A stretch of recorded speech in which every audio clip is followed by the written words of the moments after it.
Alrighty, welcome viewer. Today we are asking the question, are digital nomads like myself and Piotrek, my guests today, traitors to our homelands and our mother culture?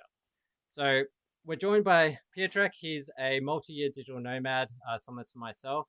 However, he goes by Nerd on Tour, his social persona, and has made it his expertise to provide information and resources to digital nomads. I was recently interviewed on his Nerd on Tour podcast. The link will be in the description below to discuss the practicalities of digital nomadism in Asia, as well as introduce some of the philosophy behind it. In this episode of Beverly, we will go into a much deeper dive and primarily around that theme of our digital nomads traders to the homeland. So for myself, I'm an Australian. I've spent several years living abroad and founder of Beverly, which is the channel you're listening to today. Which seeks to transform isolated and cultic wisdom into collaborative wisdom. So an overview of today's discussion, we'll go into what is a digital nomad first, what is a culture, and what is civilization, what causes cultures and civilizations to rise or fall, and where does digital nomads fit in, and in what ways are they beneficial and detrimental to their homelands, and where do they reside? Now, just because have been digital nomads, or well, actually, Pietrek's still a digital nomad, but I stopped being it this year. So I actually abandoned the whole thing, and we can probably go into why. So it should be a pretty balanced thing, as well as I'm a typical devil's advocate position. So it'll be a pretty lively discussion, I hope, but we'll be talking a lot about our experiences with that journey for those who've never done it before. So what is a digital nomad? Piotrek, do you want to dive in? Thank you for inviting me here. And yes, I'm glad to dig into the topics that are digital nomad because I don't think it's just a one single term. I believe it's a very wide composition of activities. And for me, it's just a natural step from what I did before, because I was working in tourism as a tour leader, going mostly with Polish people abroad or with foreigners in my country, in Poland. And just working in the field was my thing. I get used to just spending long time abroad and explaining, telling stories, and just sharing the passion for travel with other people. But in off-season, I was doing web development and creating my own company to the point that right now, in the current state of the world, is the only thing I can do. And so just being away, being somewhere is kind of like my personal decision, but also beneficial for what I do. Yeah. So the topic of digital nomad is what I write on my blog, and what I want to focus as a general trend now increasing because of the remote work, working from home, or however you want to call it. For me, it's just staying long-term in foreign places, in foreign countries, and working from there, usually digitally, yeah, because that's the easiest way to do stuff. Cool. Yeah, well, there's different types of nomads, right? Like you have the Mongolian nomads before the Aboriginal tribes were fairly nomadic. Um, who else? You had the Arab nomads as well. At least those are the ones I'm familiar with. There's probably a lot more. The Mongolian nomads are still pretty much The alive true and well. nomads, not Yeah, us. and also the Kazakhstan. Actually, that introduced me to the topic. Tim Cope's book, On the Trail of Genghis Khan. He was an Australian explorer and rode from horseback from the whole trail of Genghis Khan. So, like, I think it was East Mongolia, then Kazakhstan, all the way to Hungary by horseback. And it took him like 2 years over, like, yeah, some pretty extreme winters. And he found a dog along the way and everything like that. And yeah, that was fantastic. I've talked about it a bit on this podcast and various themes. But yeah, then you have this new thing, right? Which is now that technology's come along, people can work anywhere. And rather than just going to, like, Silicon Valley to work, It's like, well, why don't we go live in Asia or South America or like more developing areas where we can get way more affordable quality of life, but still do the same work. And That's correct. that's very, very good. Um, a very good way of living. However, we have other questions here, which is, well, is it actually good for the people who go there? Does the gentrification benefit them? What are the issues with gentrification? There certainly are some. I'll share some stories about that, as well as, well, what about the brain drain to your home economies? Like all the Australians moving to America, to Silicon Valley, or moving to China as well, or just moving wherever it is for work. Um, for instance, or like the miners in Australia who then live in Bali. They spend 2 weeks in the mine, then 2 weeks in Bali. Like, is that actually good for Australia? And that's some of the stuff we'll dive into as well. So, Mm-hmm. yeah, what is a digital nomad? Just anyone who is in the modern day who is nomadic, cross country living, who is funding their life through digital technology or using digital technology in a way. Because before, which is kind of like the difference, because you also have travelers and backpackers, right? And they just like work in the economies when they travel somewhere. However, visa issues and work restrictions would probably inhibit that to an extent. But you always like the Gen Xers, they would like backpack around the world, work like 6 months somewhere, live there, then go to the next country, work 6 months there, live there. Or you just had them just bumming around like hippies for like 6 months. So I guess we'll try and include that because the same arguments will pretty much apply. However, that's not our specific area of expertise. So at least when we cite evidence or experiences, it's going to be more from a digital nomad perspective, like people using technology rather than just people working in the local economies. Um, all right, so what is a culture and what is a civilization? So one of the things that actually spawned this discussion, this specific theme, is I was doing a lot of research actually on what causes a fall of a civilization. And there is a fascinating Wikipedia article about this. It's just civilizations, and then these are all the different things that have actually gone into it. And this Peter Turchin part, we actually covered his papers earlier on the Beverly channel in Political Instability is Cyclic and Predicting Political Instability. So we have had several sessions kind of looking into the actual theme of a civilizational collapse, as well as, but what was new to me was this person's theories. Felix, you'll pronounce this better than me. There we go. And he puts it where a civilization is essentially differences between civilizations are based on their attitudes to laws and ethics. So we go to our notes, which are in the description below. A culture is essentially the ideas, customs, and social behavior of a particular people and society, whereas a civilization, by definition, is an advanced stage of social development. So what makes it advanced? Well, eventually it becomes a civil society, which is how they end up defining, okay, what is morality, what is ethical, what is law, what is our obligations to other people, and what are their obligations to us. And there's actually different ways, even today, that those things are defined. In that article by Felix, he says that in the modern world, there's the Byzantine civilization, the Turian, the Jewish, and the Brahmin civilizations. So these are different conceptions about philosophy, about law, about ethics. But one of the two camps that, as a Westerner, you would be familiar with is individualism versus altruism.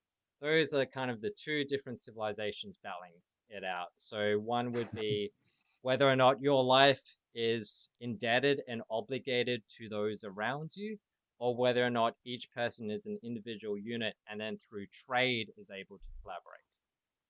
And how the different civilizations come to that and how they revise laws is really interesting. That Wikipedia page is fantastic. I highly recommend reading it if any of that was interesting. However, traveling around, eventually you do see how different governmental systems and different cultures end up impacting each other. So, at least for me, I grew up with exchange students. They would live in our home. I learned English mostly from Europe, but also from South America, or wherever it was in the world, also Asia. And they would, spend 6 months. And that always taught me that Australian culture, Australian way of life is just one way of life.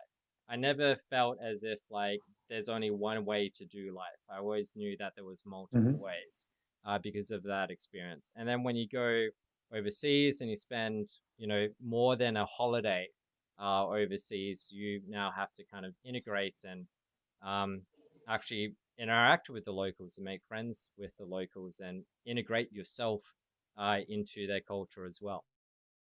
And you learn a bit, and especially with Malaysia, we've spent considerable amount of time. They're both probably over 2 years now in Kuala Lumpur. Yes. And there's this brilliant honeymoon period of around 3 months, and you're like, man, it's amazing, everything's great. But then after like 3 months, you start having to interact with government and institutions and other type of monopolistic behavior, and you start to realize no one there ever asks the question why. And Malaysia actually has this history of being a repressed civilization. I asked one of our Malaysian friends about this, and they said, we are a weak and timid people who for so long have been repressed and whacked whenever we asked why. So it's kind of built up this new culture. Especially one of the unique things is you'll go on a grab ride, like an Uber ride, and they will have adverts on the radio about how to be a good civil citizen, and it'll be like, don't park Yeah, in the that's very petrol weird. bay. Yeah, don't park in the petrol bay and then go about your day, right? Like, instead, that will make you an asshole. Think about what it would be like if you were the person behind who then that happened to. And always ways of trying to get people to have a little bit more empathy or kindness. But it's very much like, I, Mm. I don't know. So you have that way of being, and then you have like the Indonesian way, which is where the people are like entirely independent because the government doesn't seem to put that much resources into the people. It's kind of more like a military style government, exerts a lot of power. Every now and then they have like a similar to Malaysia. It seems like there's a democratic election with quote marks, where nothing particularly changes. and and but in with the Indonesian people, they're like incredibly resilient. They work all the time. Um, uh, it's just crazy. Their work ethic is the strongest I've ever seen in my life. And you have these different things, and you end up having to integrate with them. But Indonesia also has this history. In the 60s, they had these mass killings. This was documented in the movie Act of Killing. So one of the things that is incredibly successful for maintaining a civilization is killing every single person who is posing a counter civilization, a counter way of ethic, a counter way of law. So they slaughtered all the communists. Um, and now there isn't really any threat of communism in Indonesia. Um, and it's tying it into kind of the modern world, like in USA under like a democratic nation, is you see this altruism side now clashing very heavily with this independence side. And one of these theories, which we studied, kind of says like when civilizations do become at conflict, the outcomes aren't particularly that nice. So there is ways to like they'll just continue to war for that monopolistic power of government.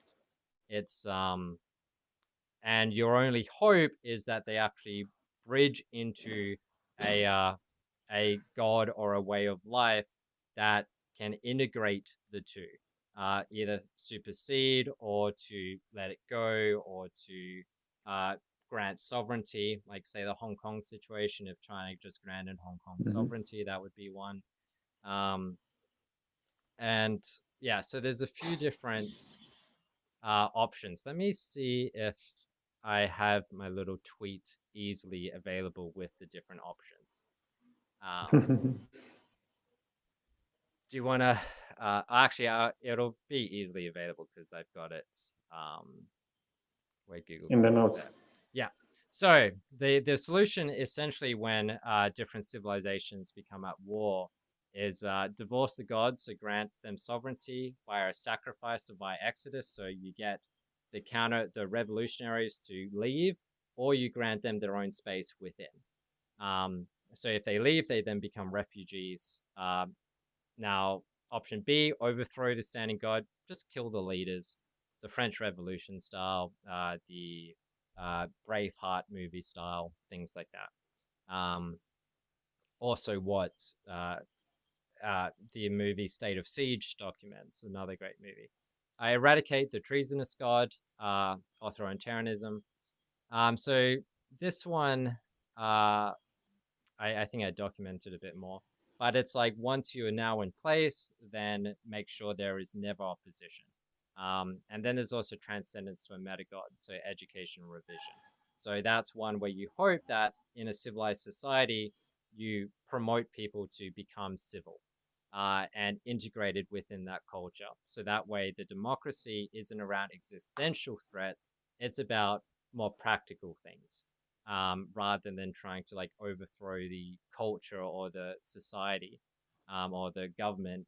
It's more about, okay, should we do daylight savings? Should we not do daylight savings? Should we allow people to have the liberty in COVID, or should they not have the liberty in COVID? But even that question, the liberty one in COVID situation, is one that is a question of competing civilizations.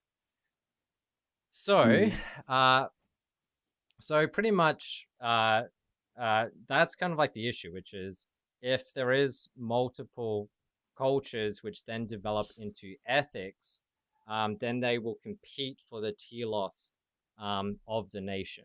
They will compete for the government monopoly on power.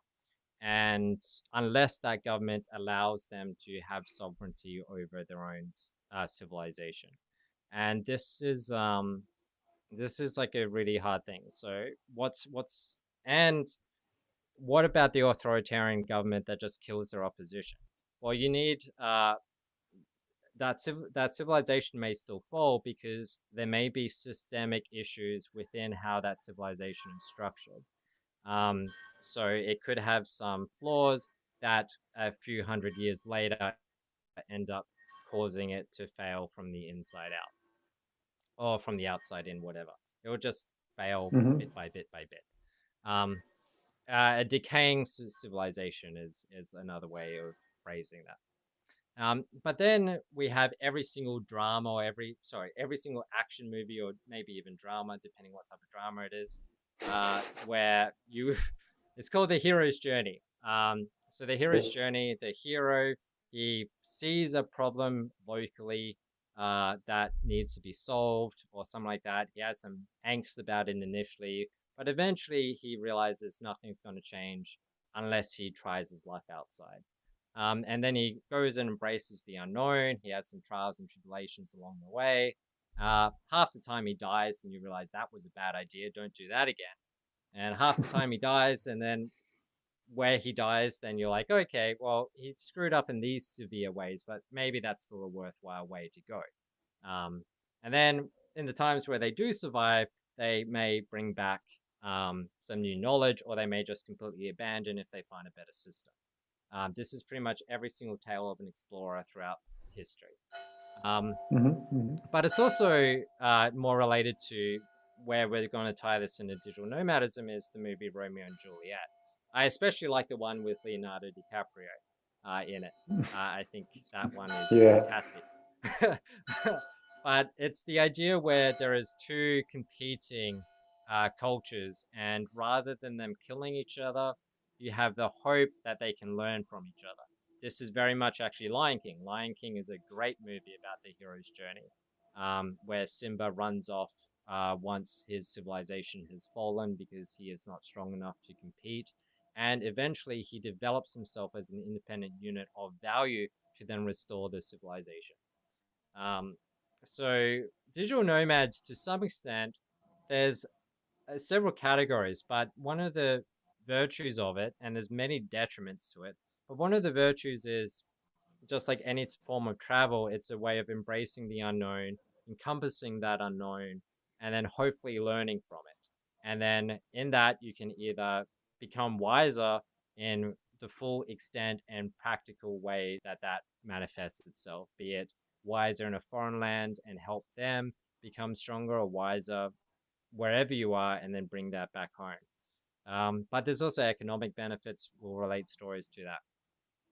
And there's also detriments. Not all digital nomads are particularly, on not all nomads or foreigners in a foreign land are actually beneficial. For instance, depending on your outlook and depending on your morality, uh, the American or international, like Filipino, uh, there's some documentary about it on YouTube or something, and it's like sex slavery in Philippines. And it's like, yeah, sex Mm, slavery tourism is like an example where foreigners may not be benefiting the society to the best they could be by alternative for means. sure. Mm, uh, yeah, so yeah. there's obviously a little asterisk where that could turn into a 3-hour debate on the intricacies, but that overall statement I think is pretty intact, right? There's alternative ways that could benefit Mm, people a little bit more. However, if you're just going to say, like, obviously that's bad, I would recommend, I'll add a movie in the description below that kind of has some interesting counter arguments where such may actually be a temporary benefit economically to the empowerment, blah, blah, blah, blah, blah, blah, blah, blah, blah. Not to justify it, mm, just to give a little argument to the complexity. Alrighty. So where does digital nomadism fit in? Well, it can solve disempowerment, and not from broken window economics, but from empowerment. And this is where we're going to share a bunch of stories. And I want to pull this up right now because I want to this little image as a way to timestamp the thing. But this is Bali, the island of Bali. Actually, for those who are not geographically talented, there's USA. Everywhere else outside USA obviously is not USA. And in the category of not USA, um, if you go east all the way, which is also the idea of going west from the USA, if you go west, you end up at the east. You end up here at Australia. Everywhere with a dot is somewhere I've pretty much been by hitchhiking. But then you have Bali, an island in Indonesia, and pretty much every single dot is somewhere I've been. So I've seen a lot of this beautiful island. But when I was first here in the 70s, a lot of these dots didn't even exist.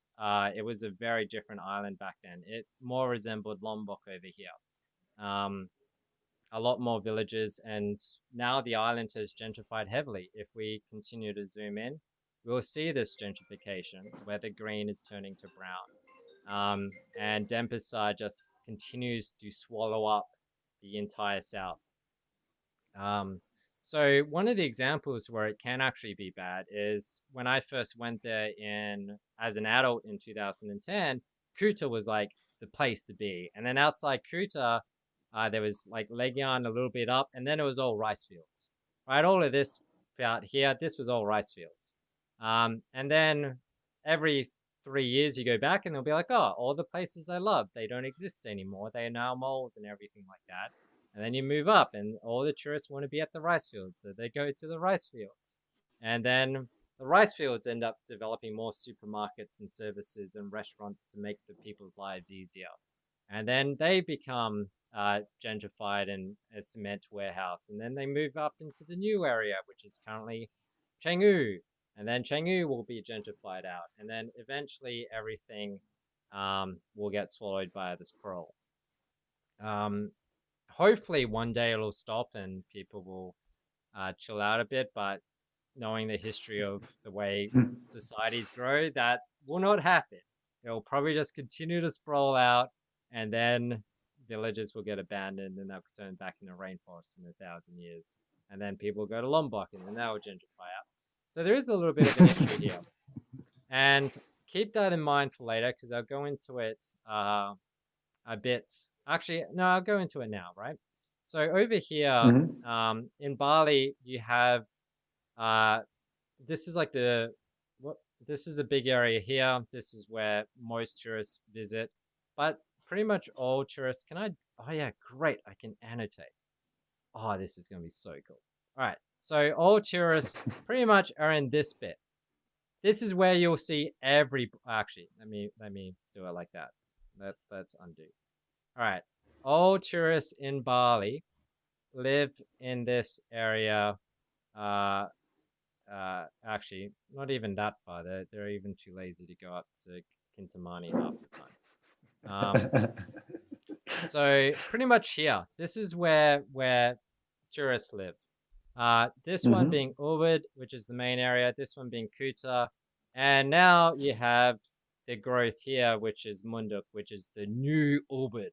Now that Ubud is absolutely horrible to live because it's a nightmare to get around anywhere. So now Munduk is what Ubud was 10 years ago. And Ubud is a nightmare in every sense of the word.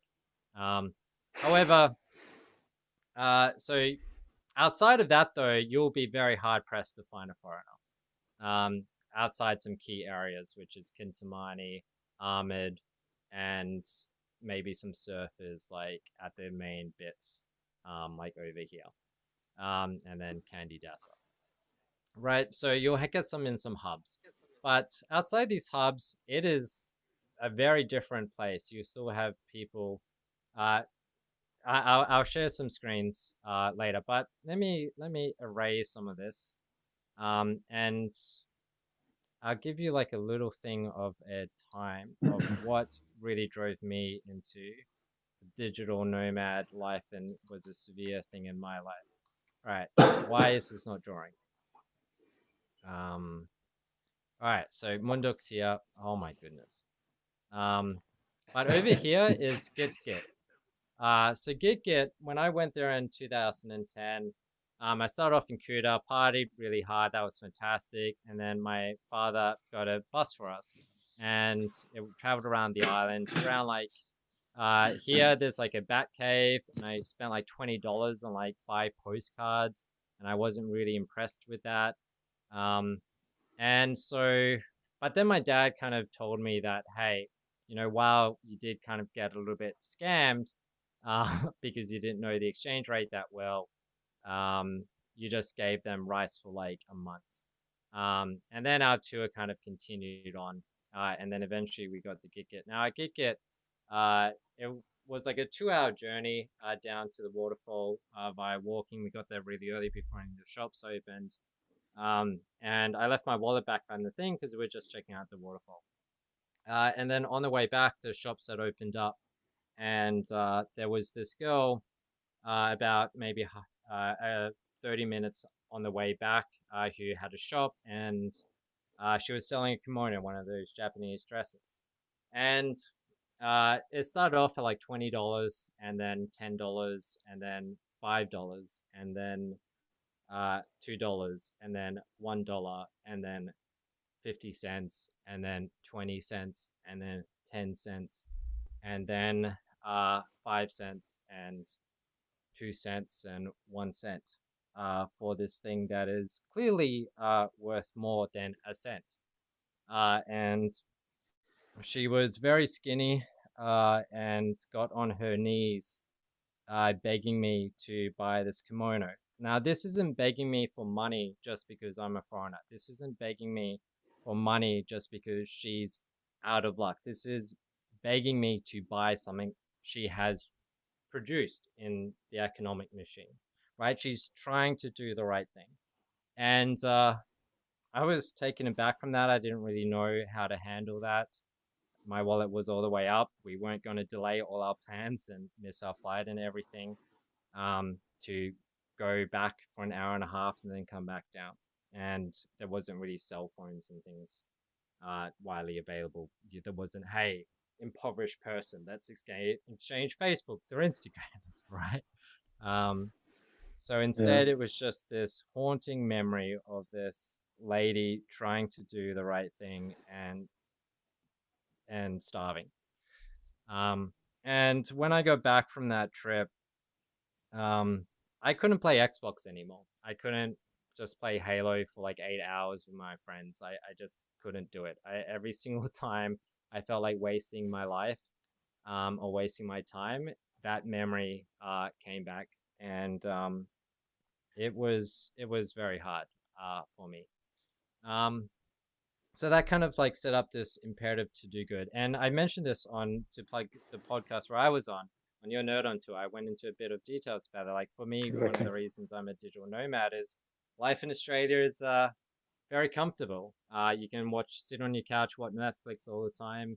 Do a little bit of, well, you got to pay the high bills of Australian living and whatnot. But people aren't starving around you, right? Like everyone's living a fairly comfortable life with first world problems is the thing, right? They're not worried Mm. about starving to death. So you can kind of get a little bit uh, apathetic or a little bit lethargic or a little bit, um, uh, well, yeah, those are both suitable terms. Just kind of bored, just kind of uh, sad or whatever it is. Just not feel like your life is meaningful. But then when you're in places like that, like in Bali back then, and to some extent even still now, uh, you know, small little changes can make a tremendous impact. Um, so at the same trip, my dad here, on that 2010 trip, he would take your old school spectacles, like just sight glasses, and he Mm. would just go to like the thrift shops and then just buy as many $1, $2 pairs as you can, and just bring them over and hand them out to people who wanted them. And people would cry and drop down on the ground and cry because for the first time they could see. Now it's because they can't afford to see an optometrist. So a little $2 thing can be the gift of sight for someone. When I went back several years later in 2016 or 17, I got a grab, like an Uber from the airport to a place like 40 minutes away. It probably cost me like $2 or something like that, and it was like a 14-year-old kid on a motorbike, or 15-year-old kid, some really young kid, and he just had like a shitty like iPhone 3G or whatever it is, like a typical iPhone that would be like just collecting dust in our drawers, and that gave him a job. Um, and when I was in 2013 when I went, I found a really great restaurant, but it's very hard to locate. So I added them to Google Maps and Facebook and Instagram, and their restaurant took off. It started off as just like one desk in the family home, like one table, and they cooked from this tiny little kitchen. And now they have employees and a franchise and can send their kids to university just by adding them to Google Maps, and that increased discovery. So very small little things that we take for granted as foreigners or blessed people to grow up, with technological inclinations, or even just inclinations where 90% of our life isn't how do I, like 90% of our existence and our thinking and our effort isn't towards how can I get the next meal. Instead, we can think all these different things. Or we can actually have a sophisticated career. We can actually, Yeah. have a sophisticated thought process because it's more than just how do I eat, or how do I, you know, provide for my family, or how do I keep my family from starving. And so you have these situations. Um, Now, a lot of people, they may be inclined then to think, okay, well, why not just give them money? And initially, I thought about this. However, this is where broken window economics come in. I was there in, I think it was 2013 at Uluwatu when that was still a nice place to visit, and now it's just a tourist trap. And there was a monkey holding a kitten, And we were like, oh, that's really cute. And my partner was like, hey Ben, take a picture of the monkey holding the kitten. That's very unusual. So I kneeled down to take a picture of the kitten, and then the monkey straight up my back off with my glasses, um, and ran off. And I'm there ready to kill this monkey. Uh, but no one else is wanting to kill the monkey with me, only me chasing around like a madman. So because of the lack of everyone else's help, because they were too shocked that I wanted to kill this monkey who just robbed me, uh, the monkey escaped, and my option was to pay one of the locals.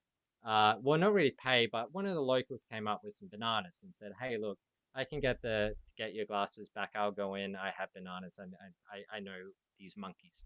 So we're like, yes, yes, please do. And then I tip him like $20 or something because he gets my glasses back. Then my dad tells me afterwards, and he's just like, you know, they give the kittens to the monkeys because the monkeys know the system, right? So the monkey, they think, great, I get bananas if I steal shit. I get food if I steal things. Of And course. then the Balinese that know, hey, if I give the kitten, then to the monkeys, then Yeah, the yeah, yeah, yeah. the tourists will be more inclined to drop their guard and be prone for exploitation. Another more horrific example of this is the movie Slumdog Millionaire, where the where because people will give more money to children. Oh, this is obvious. Even in the Western world, any ad for homeless people, you will not see the majority of homeless people, which is a male. And you will see Of a course. woman and a baby. Oh, it's so sad. We're homeless. Give us money. And it is because that's way more effective at driving compassion. For very interesting reasons that are beyond this talk, but is some really juicy reasons that I will not get into. Mm. But but in Ubud, when I went there as well in 2010, it wasn't yet gentrified to the extent. It was one little road and barely any development. And there was a woman holding a starving baby begging for money, right? Someone not contributing, not doing anything, just begging. And these turn into gangs. Slumdog Millionaire shows this. Instead, there will be a hustler or whatever it is, gets all the women together, deliberately starve the children, because it's way more profitable to beg for money from Westerners, where an hour of work will be a month's work of work, right? So Mm. uh, the first time I kind of realized this dynamic, I was traveling in 2017 along the coast with a Papuan friend, and we saw this man picking up plastic cups on the beach because in Bali, when it rains, because they don't have a way of burning or disposing of rubbish, because the government doesn't provide anything, they either burn it, or if the rain occurs before they have the opportunity to burn it, all the plastic uh, trickles down into the thing, because there's no Mm. garbage collection provided by the government or whatever. And also because the developing countries, plastics and things that don't degrade are relatively new. Before you could just throw out your clay coffee cup and it wouldn't cause an issue. So like you would go and get your coffee and it would be in something that would degrade. And then because Mm. things are cheaper now they don't. So they burn the rubbish. If it rains before it's burnt, it goes into the ocean and then onto the beach. So then they employ people to pick up the rubbish. So it's your typical, hey, pick up the rubbish. We'll pay you for your collection. And there was this man, like maybe 60 or so, picking up plastic rubbish, and I kind of felt for him, and I went to give him like some money. And the Papuan slapped my hand and said, "No, don't do that." And also, the man saw me at the same time, laughed, and then said, "No, no, no, no, no." And I was like, "Why would this be frowned upon?" And she explained to me, "Well, you're robbing him of dignity, but you're also affecting the economics of the island. Like you're affecting positive economics, which is a will to work, a will to improve the area. Because if that man then decides, hey, it's much better just begging tourists for money then that robs that community of work, of contribution, Mm. of clean areas, um, and of dignity. In the same way that doing tasks for disabled people in hospitals robs them of the dignity of doing it for themselves and just makes them feel more and more incompetent and helpless. So you really want to facilitate trade in your engagements with people. You want to build that community, and this is another area where things are kind of interesting, because Bali is kind of unique compared to most of Indonesia and also most of Asia to an extent. So in Bali, uh, there's been a very long history of cooperation and trade with foreigners. So obviously you have that thing where foreigner equals wealth, but foreigner equals wealth because you can trade with them. Now, in a lot of areas of Asia, from my experience, especially Thailand, from Piotrek's experience, especially Vietnam, foreigner equals wealth because they equal opportunity to scam you. And this is Yes. a thing in Bali. If you go to like get your money changed and you haven't read my guide, which I'll link below, which Piotrek will probably also include in his resources, uh, expect to get Mm. shortchanged if you don't know how to work, you know, be maintain your independence when you're negotiating trades. So yeah, if so you have this issue where wealth goes in, you have two kind of uh, uh, modes of acquiring wealth. One is short term, I can steal it or I can con you from it or whatever. But that is more like broken window economics. For those who don't know, broken window economics is kind of how the Australian government works to an extent, which is we need jobs, let's knock down a bunch of buildings to make some construction work. And then 10 years later, when we don't have enough jobs, we'll knock down a whole bunch more buildings and then we'll build some new ones, right? So it'll be like, hey, these tourist attractions, they're not really cutting it anymore. Let's just knock them down and build some other silly monument instead that'll create jobs for like 6 months. This arena, we'll just knock it down. Or this government building, we'll just knock it down and build create new jobs. So broken window economics is more like the argument that if you break windows, it creates jobs and stimulates the economy. However, that money is taken away from other productive work that would have otherwise went into other things. Instead, it goes into fixing an economy, fixing a created problem rather than actually improving.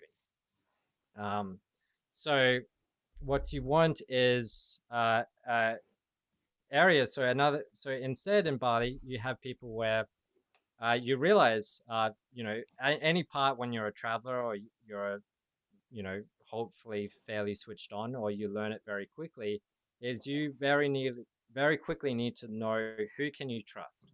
Um, and you engage this with sussing someone out. You can either go about the world and say, I will trust no one, the world is dangerous, I will stay in my shelter and never venture out. Or you can be someone who actually ventures out, and then you have to realize, who do I trust? Who won't stab me? Who won't rip me off? How can I actually enjoy the liberty of the world and not get Mm. screwed over? Right? So hitchhiking teaches you this very quickly. Um, because you're stuck in a car and they could kill you. So you need to make sure you hop in a car with someone who probably won't kill you, right? So you have to be a good judge of character. But you're always free to say no with hitchhiking. That's where your power is. You're Exactly. free to not hop in the car. You're free to suss them out as long as you want to, right? Um, so engaging with trade works really well because it's a long-term game. It focuses on improving each other's lives, and from those improvements, getting the interest of those improvements over a long-term game. So in Bali, I found with most people I trade with is they're in for the long term. They really care about you. Even as a foreigner, they obviously there's the idea of one of the issues facing Australia actually is um, a lot of men in their later life over 60 don't feel particularly as if the life is that meaningful or hasn't been meaningful. And then they'll go to Bali for a holiday, and then there'll be a woman who is crying, saying how horrible her life is and how only a little bit of help from a foreigner will dramatically change everything.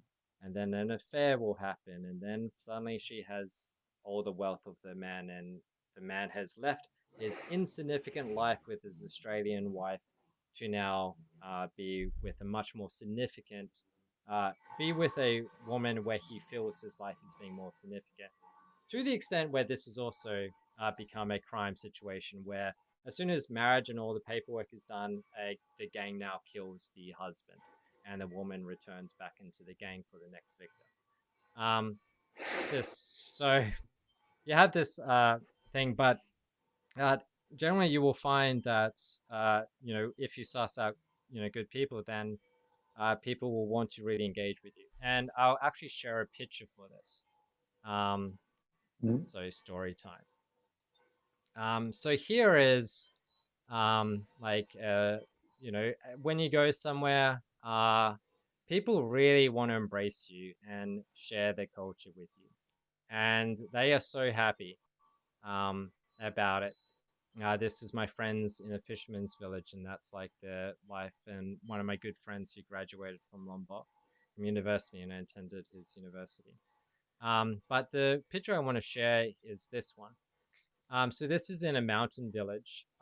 This is their home. This is like a shack in the middle of nowhere in a mountain village. The motorbike is as stripped down as possible because they're in the mountain. It needs to be as light and agile as possible. But that's the home, and it has downpours in Bali, and that's a tin roof. Like it would be hell to live here. However, they have tremendous smiles on their faces and they're lovely people. But when you rock up as a foreigner, um, this the reaction of this kid was very interesting. He's a teenager, and he's lived a bit longer than this curious child. And he saw my phone, and I knew he had this idea of this phone is worth like multiple years of our existence here. Just this phone alone. And that causes some dissonance. But the mother offers us bananas and coffee and is very accommodating and kind of instills in them, from trade, you will get benefit. And it is very much that culture is a very successful culture. It's worked incredibly well for Bali. You participate in trade and you will get long term benefit. And that is examples that I've given before, um, from friends who've run restaurants and Mhm. whatnot. Um, Here, so another example on the poverty areas of Bali, the areas where the tourists never go. This is a fisherman's village in the east coast, very dry. And this is a woman encouraging her little child to wave because back then this was still a dirt road. It wasn't yet paved. So Mhm. they would not see tourists that regularly. And it's like, wave at the tourist, you know, and kind of instilling this culture of trade and engagement. Um, and do I have the photo of uh, the pigs? Um, where? Ah, oh, damn it, I don't. Um, so there's also a photo that did I put the wrong ones there? Okay. Well, anyway, there's somewhere there will be a photo. Ah, here we go. So for them, they fish, but then fish isn't always reliable. So again, this is an example of the home, and you have a pig. The pig's on a chain, and it's just in its own shit and piss. And then they eat the little pigs, and a little pig would be like a month's worth of income from fish, or maybe even longer. I actually have a video where I document the trade um, and whatnot. So very different conditions. That's your little babi guling, your little pigs when you have it in Bali in a rural area. So Mhm. the conditions aren't particularly that nice, but um, this family, this boy waved us in, um, and made good friends with him, and uh, that's his father, then the fisherman, and that's their kitchen. They were cooking us a delicious meal there. Mhm. And yeah, you build these friendships, and I added him the Google Maps where people can trade with him and get fisherman village tours and things like that, and that makes a big difference. Because they could always just stab us and take our things, but then that won't work well for the country or in the long term, right? It's a lot better for them For sure. to offer us value. All right, so the only other story I want to add to that is the movie Thebe. Let me share my screen here. Actually, from the fisherman's village, one of the little parts from there is, so that fisherman's village is over here. Japanese shipwreck point. It'll be around somewhere here. Yeah, here we go. Romance Fishing Village Tour. That's the little village there, and you can get a nice little tour from my friend. But one of the things here is the gentrification from Ahmed has continued down more and more, and a lot of fishermen are concerned about their jobs. What are they going to do when the tourists come and change? Now it's no longer a fishing village; it's a tourist village. Because, for instance, Roman was struggling to find a job because he's never learned English. He doesn't have his smartphone. They don't have an address. He can't to become an Uber driver or a Grab driver. They need to get verified on Google Maps. They need to so your business actually is prominent. You need to have an address, for them to send a postcard to verify it's an official listing. But they don't have postmen or post people there. There's no mailbox. There's no addresses there. There's no house unit. It's just this is the home of blah, right? So there's no postal service in these areas, and yet one of the steps to getting bigger is to have that that inclination. So he found it very hard to find work in the village. So one of the things they do, the fishermen, is they will blast really loud music from the fishing boats to make the lives in the gentrified hotels horrible. So that way it deters the spread of the tourists, because there's not really a opportunity for them to grow. And this is very much documented in the movie Thebe, different country. This is in the Arab world, and the train tracks come, and then the nomads no longer have any work, and they turn on each other, because what used to take months via camel and guides now is just a week on a train. Very interesting movie. So what can the digital nomad do here, and that'll be the question here, and because there's a lot there, right? Like the gentrification can cause problems, and it can also drain the homeland from that knowledge. So is there anything you want to touch on there or add? That's on my storytelling. Is there anything you want to add in there, Piotrek? I definitely think there is a lot of threads to be pulled and to be thought of how it can be solved, or how it can be approach even, because what we can perceive as a problem for other people, it's not, or it doesn't exist, or maybe they like how it is changing. Definitely one element of the story is what is the gentrification, because does it mean that the unification is exactly the same thing or not? Because if most of the world now adjusted for the metric system, this is actually one of the huge step for a global civilization, for hundreds or thousands of years. Every kingdom, every region would have their own measure of what is value of a coin, or what is the length of how we tax the house at the marketplace, or how do we trade with other people, because we need to know how much one currency is valued in another currency. And without something that we all agree on, so what is 1 meter? What is the length? What is 1 kilo of value? Without this, we cannot have what we have right now. So personally, from my perspective, I am glad that we achieved this level of global standards. And if the global standards right now are maybe invisible because we don't think too much of the weights or the lengths, but they are really, really important. Yeah, just to begin our conversation with other people.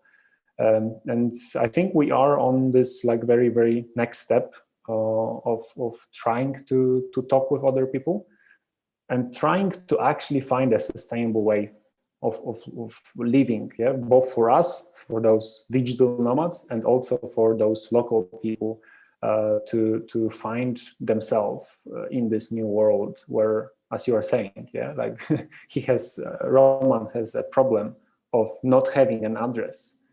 And we can think of it as the problem of the local government that is trying to diminish or like push back those people like Roman, because they are not big international hotel chain that is coming and they are like lobbying the government, please put an address of this street because we need to put 5 hotels here. And this is the only way we can do this. So he doesn't have this power, but at the same time he's actually using the same mechanism, yeah, or the same kind of tools, because he also wants to be on Google Maps or Facebook or something somewhere else, visible for tourists or digital nomads to come to his place and to use his services. And we are going back to the idea: is it gentrification? Is it like looking for the common denominator for us all? I believe yes. We just need to agree of what is the best denominator for us all. Cool. Yeah, that it raised something I wasn't intending to cover in this, but it ties into some of the research I did before this call, though, which is it's interesting. Liberia is a country in Africa, began as a settlement of the ACS who believed Black people would face better chances for freedom and prosperity in Africa than in the United States. However, they brought with them a lot of the same prejudices that racially segregated USA had. They continued to practice slavery against the indigenous people of Liberia, and it completely failed. And I was like, why did this happen? Like, what's more goes here? And try and find out why any of my thoughts are wrong, so I can get less stupid. And I found this talk by George Aiti, I guess, The Failures of African Socialism.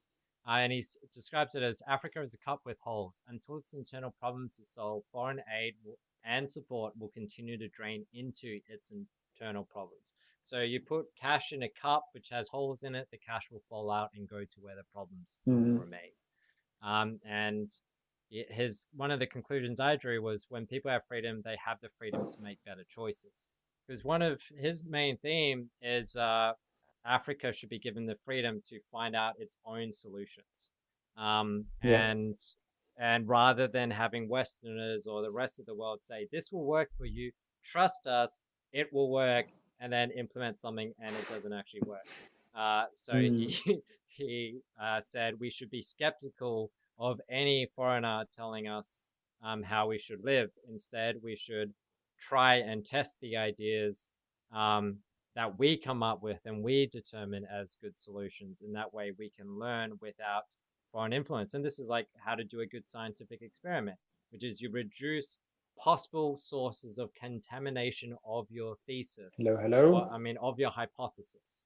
You want to make sure your experiment is only testing your hypothesis and not testing anything else.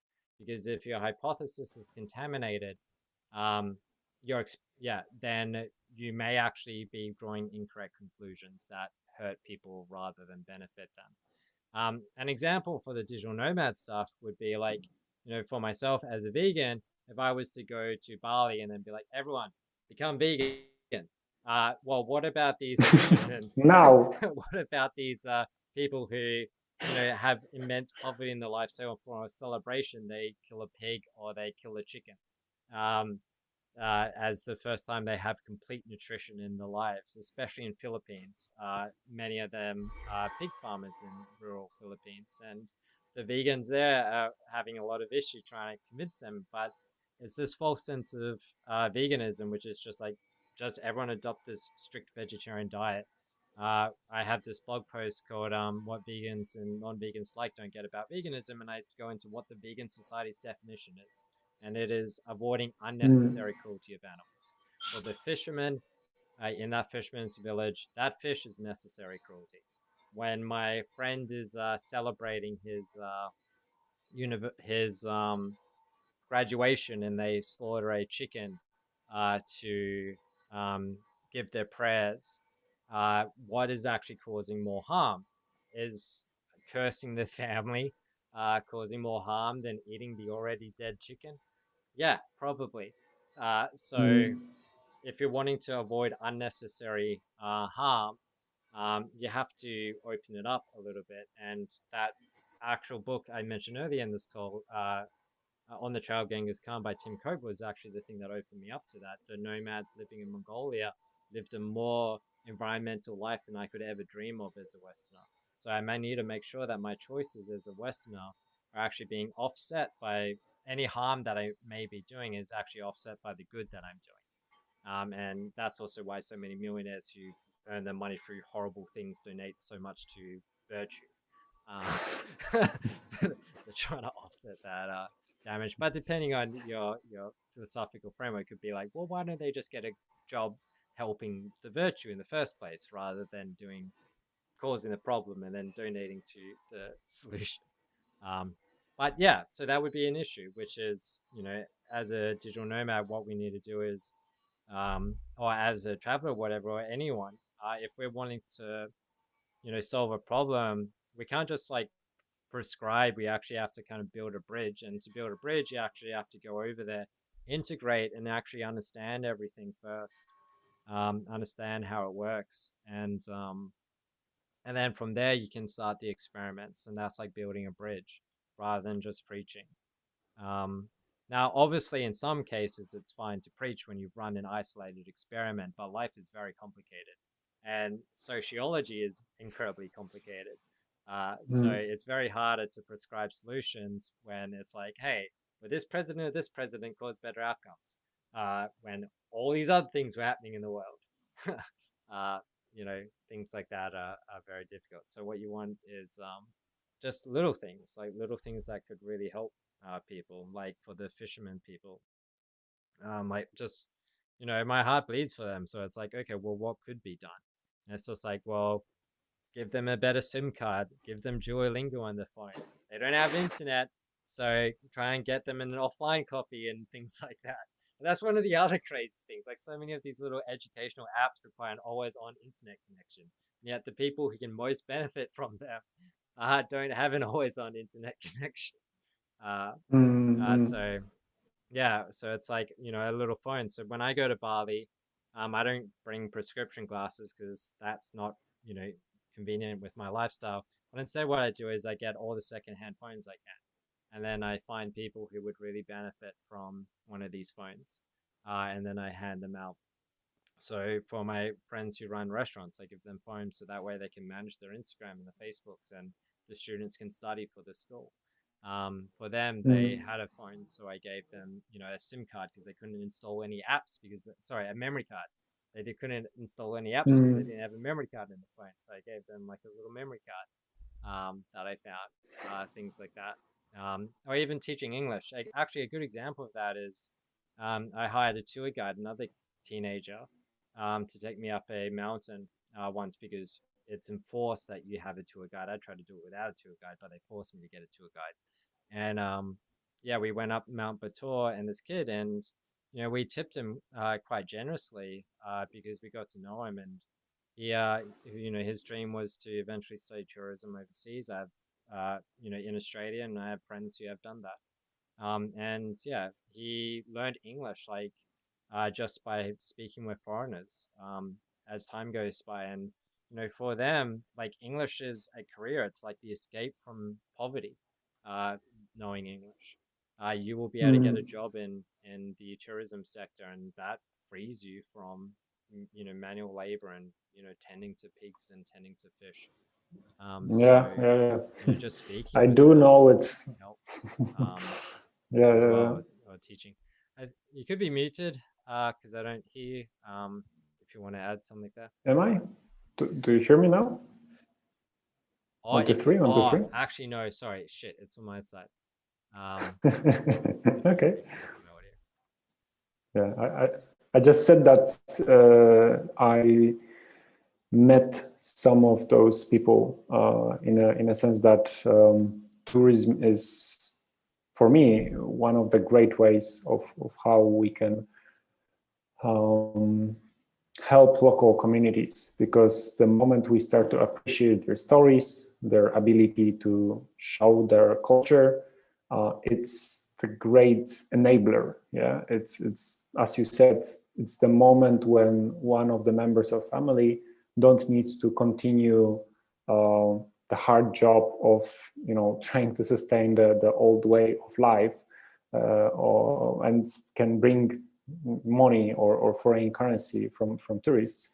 And of course, I also encourage or try to focus on people who are doing this, as you said earlier, more like a trade. Yeah, so it's a thing that they perceive as a long term, and they actually want to bring you value, not make a quick buck of like, oh, I will just show you a secret entrance to this temple. Yeah, Yeah. and it is very gentle issue. It varies place by place, and of course you can be scammed in many places. And me personally, as someone who has been working with so many different local guides, I do have like high expectation or just high standards of how those people should accommodate their guests, and especially if you're like hiring for 2-3 hours someone who is your connection, your bridge between you as a guest and the local culture. He or she should be the best source of knowledge. Yeah, so if they cannot answer your questions, or they are like always kind of like you see that they are inventing the answer on the spot instead of like telling the true story, then it's not a good service. Yeah, it's not a great value, because you most likely not recommend those people further. And I think it's also this like little moments uh, when you can actually interact with someone from other culture, even if you are using just English, even if you're using your own mother tongue somewhere abroad. It's always a great opportunity to spend this couple hours with a person that can truly show you more than you can see on Netflix or read in a book. Yeah, so that's the premise of tourism that I personally see. Right. Yeah. Yeah. Thinking about that some more. For tour guides, one of the mistakes I made was this is actually Mount Bator, the island where I got that tour guide I was telling before to take me up. And he yeah, we tipped him generously, but actually a better tip would have been to, probably pun intended there, would be to have got his WhatsApp and then being able to recommend on the Google Maps or on whatever it is. I've had a few great Mhm. tour guides along the way, and one of them I actually sold every. I was going up a temple, and I spent the last of my cash buying the mandatory sarong that you have to go up the temple with. So I couldn't give anything to tour guide, and I said it to him initially, and I was like, "I don't have any money. You're just doing this because you want to." Sorry, but what would have been very good was to get his WhatsApp, because that tour guide actually turned out to be fantastic. So, Mm. because a WhatsApp and then leaving that in a review and the further recommendations would be a lot more impactful to the long term sustenance than just a one-off payment, because then you get a continuous income. Like the impact that Google Maps reviews make to like little offbeaten things or to individuals, things like that, is tremendous. Like it's unbelievable, especially like in Bali. You can add like a restaurant that hasn't seen anyone, give it like a 5-star review, and then next week they've got like 10 people there every hour. It's like it's really crazy. Yeah, yeah. I believe it's a case for many places around the world. yeah. Alrighty. So the only other thing to add in here, I'm not sure if we did cover it or not, was in Malaysia, white doesn't necessarily mean opportunity. White means nuisance. Um, did we cover that? I can't remember if we did on the live stream. No. But living in Malaysia, Subang Jaya, yeah, it's Subang Jaya. Like you live 3 months there, and then like suddenly, randomly, you may see like another white person, and it'll be like, "Oh my god, what are you doing here?"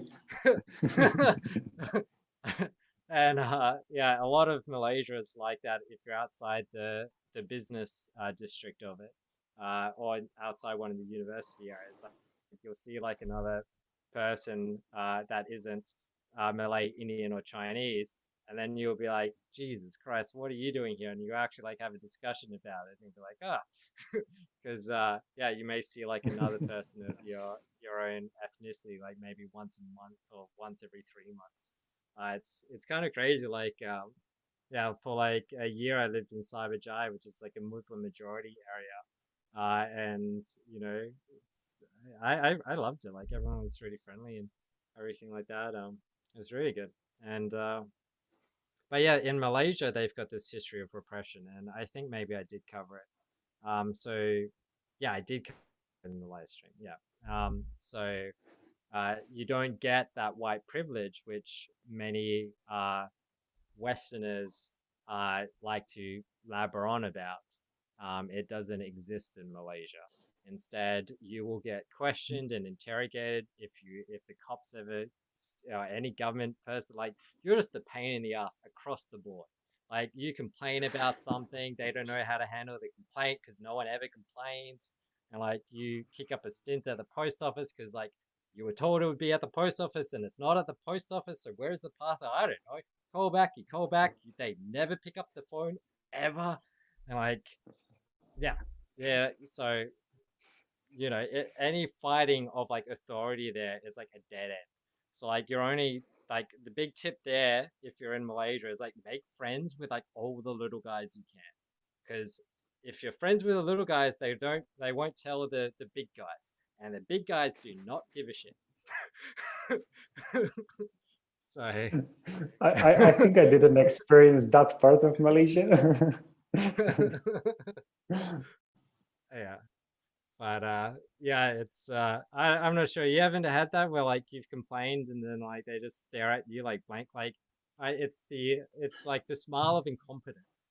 That's what I call it. Where it's like they don't know what to do. You're the first person who's ever complained and kicked up a stint about this. Everyone else has just accepted that there's no possible solution to this, and you're kicking up a stint, and then they're just like not sure what to do, and you're just asking them and they're just smiling back, they're not even speaking anything anymore, and it's just like yeah. And like for instance, we got locked out. Remember when we got locked out and we go to security guards and we're like, hey, been locked out, all our possessions are inside, can you call the owner so he can come let us in? And he's like, sorry, we can't give you the owner's details. I'm like, I've known you for 3 months now. Like, can't you do it? And it'd be like, sorry, it's not, you know. Well, the security guards were going to do it. And then they made the mistake of asking the boss. And then the boss is like, no, you have to wait. And I was like, God damn it. So eventually, like, yeah, we used your phone to call Airbnb. And then we went through, yeah. oh, it was a nightmare. Yeah. Fortunately, there are always some solutions that you can try to use that rely on other systems that are not, bound by the local country or even company.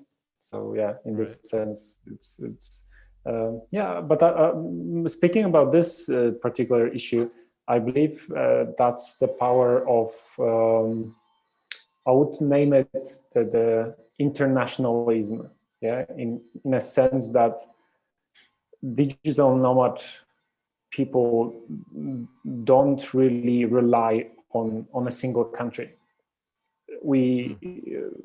we live for extended period of time in different places, so we quickly adjust to what are the local norms, but we we don't rely on them 100%, yeah, because we still keep our money on a bank account, usually in our country, or maybe in like a where the company is registered. Yeah, in my case, I have a company in the UK, and it works for me really well. Yeah, because I am not completely kind of connected to where I was born and where kind of my growing up was shaping me, because I know the flaws. Yeah, like as Mm. you described in Malaysia, there are those flaws that people usually don't complain. So there are no solutions because nobody else even thought about making a solution.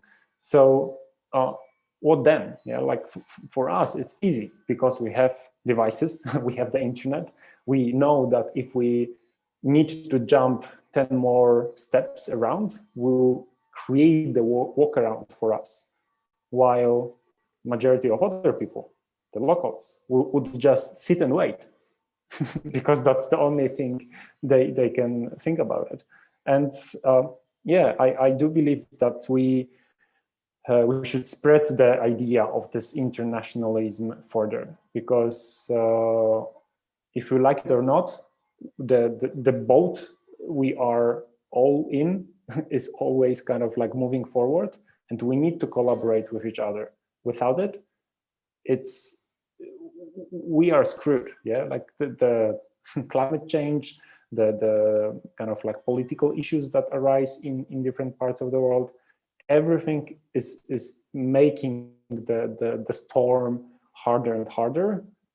But to perceive, to get out of those hard situations, we need to work together. And we definitely are on this level that no one country and no one even union can create solutions. Yeah, it has to be overlapping a lot of different steps and layers of what we do together.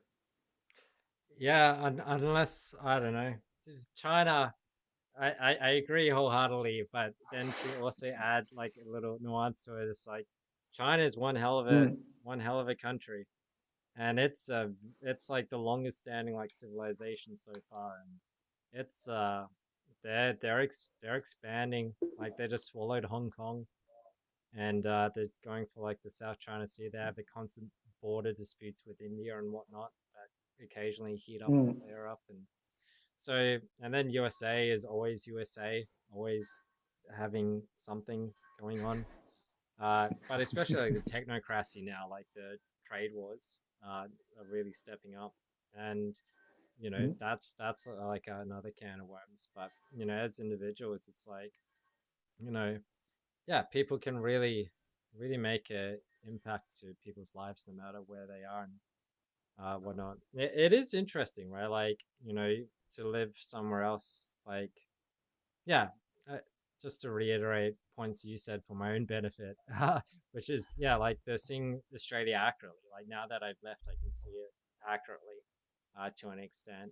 mm, Um, well, at least the Australia that I know, right? Like I can't really know all of it.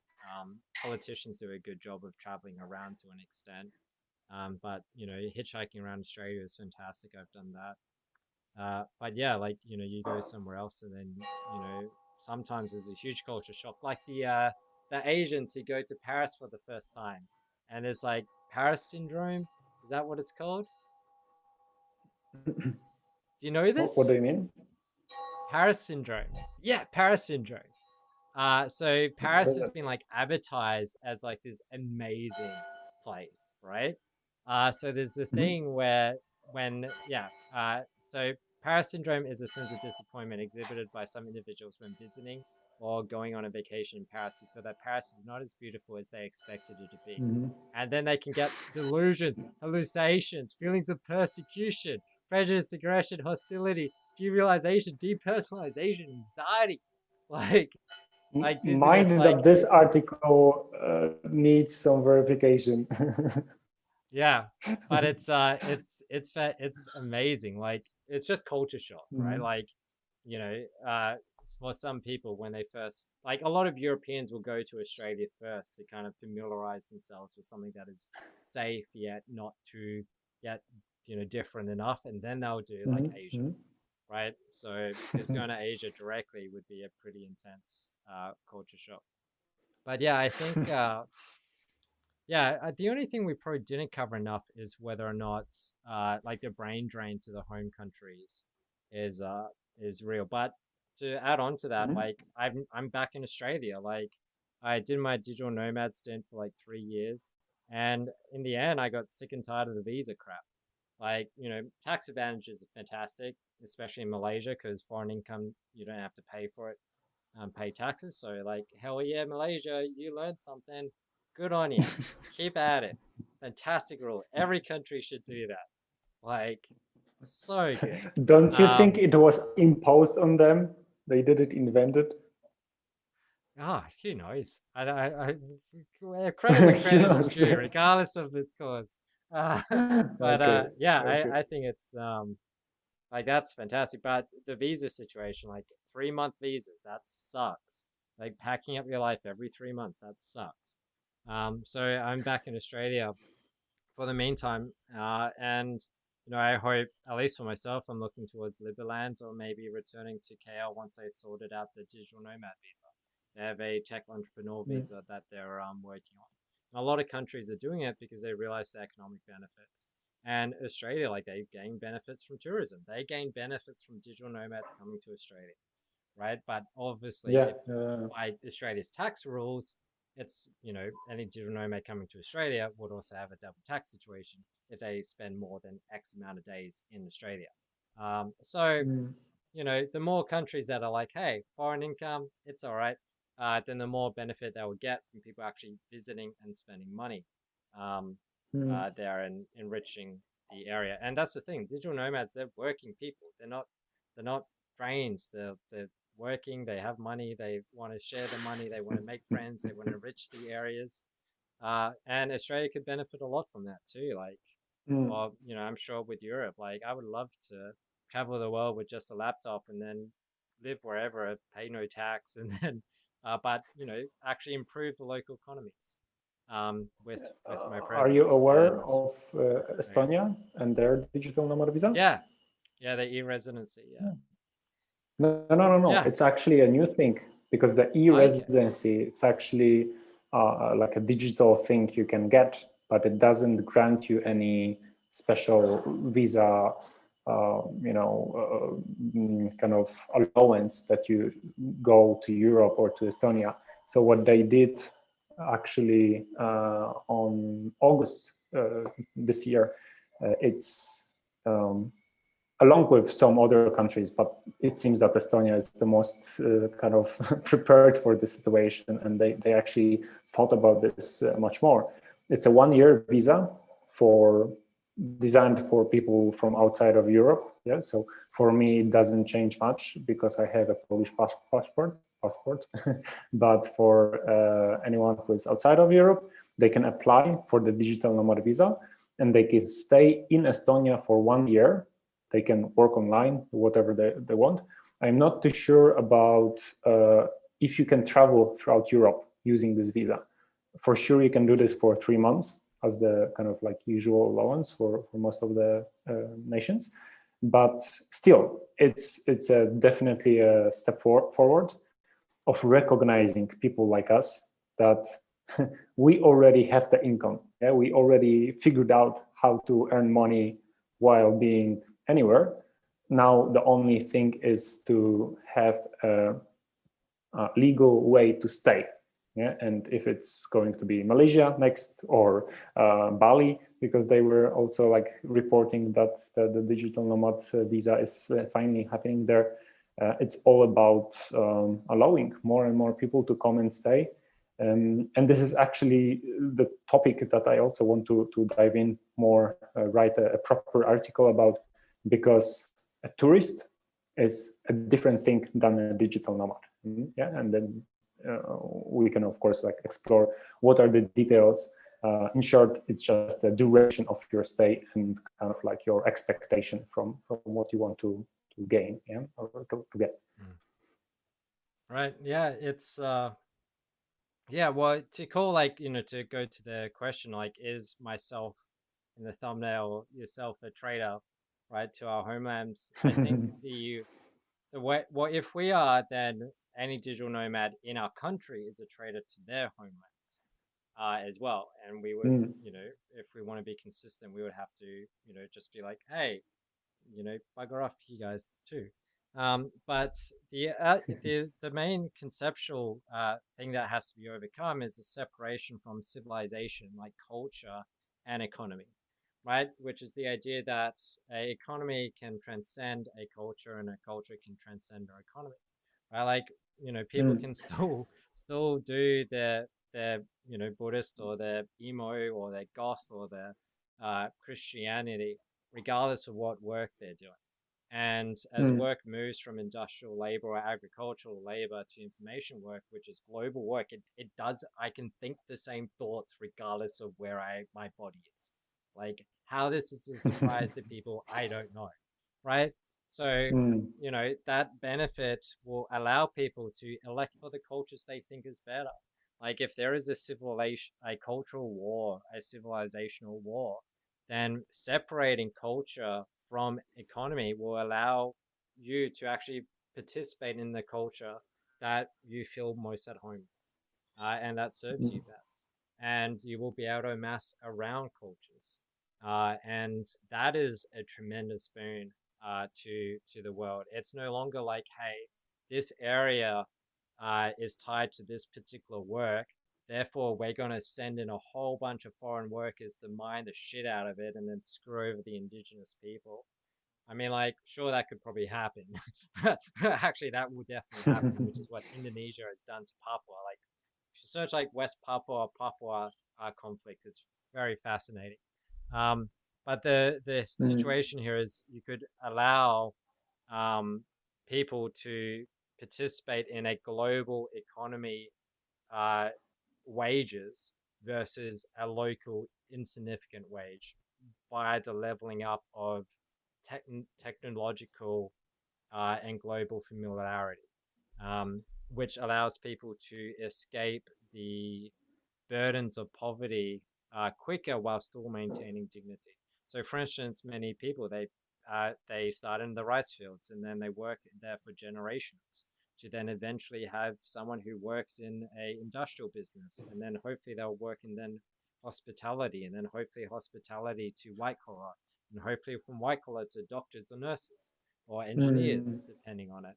Right, and this road that takes thousands of years can be shortened or even leapfrogged, where they can still maintain that rich culture, that rich civilization, that their laws and ethics, while participating in a global workforce that is trading and making each other's lives better no matter where they are in the world.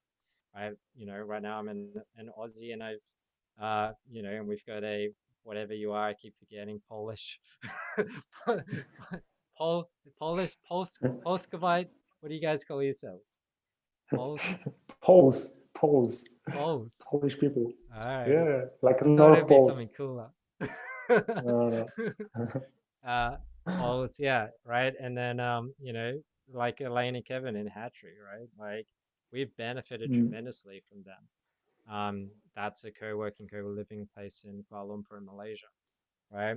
And our friends around the world, and we benefit tremendously, and that makes our lives, locally better. So it's like if people love Australia culture, if Australia culture is actually better, then we should open our gates towards those who can bring their economy into Australia and level up the vitality and the wealth of Australia while maintaining our culture. And if our culture is shit house, then we should allow people to leave to a culture they find better and then bring that economic firepower to sustain that culture. Because you would only want to practice nationalism then, and if you actually believe your culture is decaying and you have to force people to stay with a lead whip. So, which isn't a good place to be. Instead, you should be like, our culture rocks. Let's get as many people who wish to participate in that culture here. And that's a key bit. You don't want to bring in random people who are going to rip your culture apart, because otherwise, then you've just been taken over. Um, uh, yeah, which is not goes back to the first half of the thing. Read the descriptions and the fall of civilization, all that crap, and you got everything's for what that means. Because if I may add to the kind of theme of the digital nomad as a traitor or not, actually it boils down to the concept of nomadism without the digital part, and the concept of migration of people at large. And however you want to view it, from whichever kind of period of time, people were always walking. Yeah? They were always moving from one place to another. And before we had planes, before we had proper boats, or before we had anything that we call technology or civilization, we first of all managed to spread out to almost all the continents. Yeah, so that's a great kind of achievement as a humanity. And only then it started what we call the history, or the recorded history. So it's like a very recent, very short period of time where we actually can say like, oh, those people were here, and those people were here and there and did that. And this is like a very, very short, scope in a grand scale of the world. So we should never forget about that. The like moving migration, it's always part of us, because of many reasons. Yeah, one of them is the opportunity of the environment. When we see more juicy fruits on the other side of an island or some terrain, we go there. Yeah, because the hunters, gatherers, the people that live with the environment with the probably most sustainable way, this was the natural way of like migrating from place to place. Today, the complexity of the world is much higher. So we just need to find out the new way, the new solution of how we can live in the world without damaging it too much. And one of the parts, the crucial parts for me, is definitely what you said about having thoughts of you as being an Aussie in Sydney and me as being a Polish in Tenerife right now in this moment. We can find the connections. Yeah, we can find again this common ground between two of us or more people, like watching this, listening to this, reading those articles and materials that we put into the notes. Everything combines into the idea of this shared culture and shared values. And we should just continue doing that, because everything else is just not trying to stop it, because they always fail. They are just trying to slow down the process of us like being together. Yeah. So I think just a migration at large is like inherent part of us being human or being animals, and we will never get rid of it. That's you bring another point that I want to riff with. We actually covered this in the previous live stream I was part of on Beverly, which is practical solutions to the migrant crisis, an analysis of the Borderless documentary by Lauren Southern.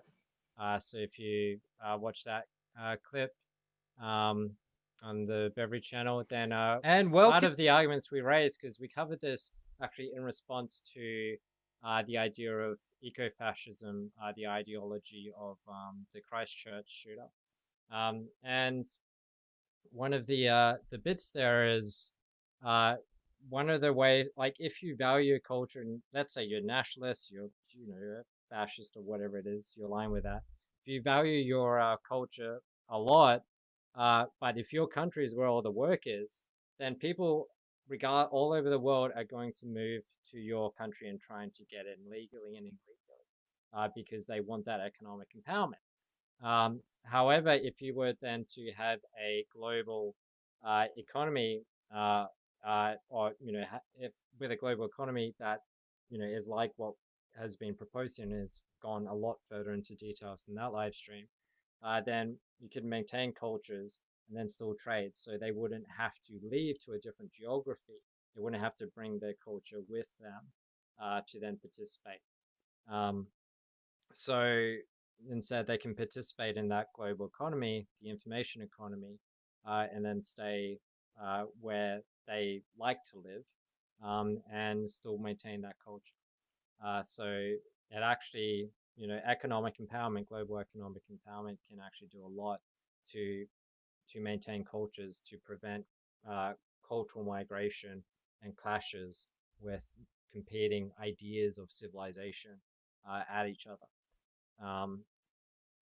Which is kind of a bit like the typical traveler. The traveler travels the world to explore and one to find themselves, and then one is to uncover reality and find where may be better.